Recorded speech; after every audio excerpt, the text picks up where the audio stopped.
Ovadan emine sen kıyılara aşar, seni yürekten sevdi Muhammed Şah. Ömür sevgini duyup yaşa, yıllar aşar. Menne senden başka hiç kim yok. Senden başka ne sevmez yüreğim, yüreğim. Senden başka ne görmez gözlerim, gözlerim. Senden başka ne sevmez yüreğim, yüreğim. Senden başka ne görmez gözlerim, gözlerim.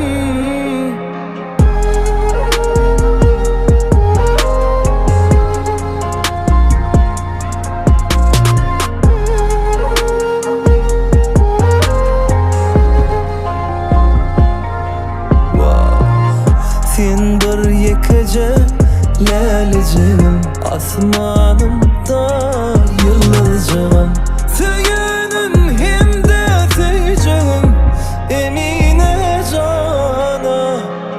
Mene senden başka hiç kim yok.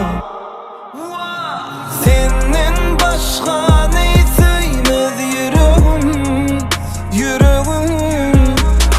Senden başka ne görmez gözlerim, gözlerim.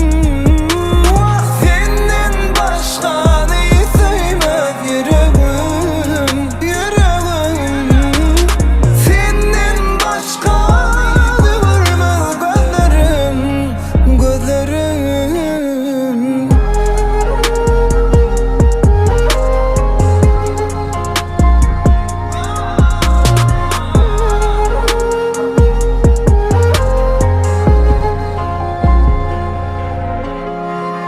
Ovadan emine sen kıyılara aşar, seni yürekten sevdi Muhammed Şah.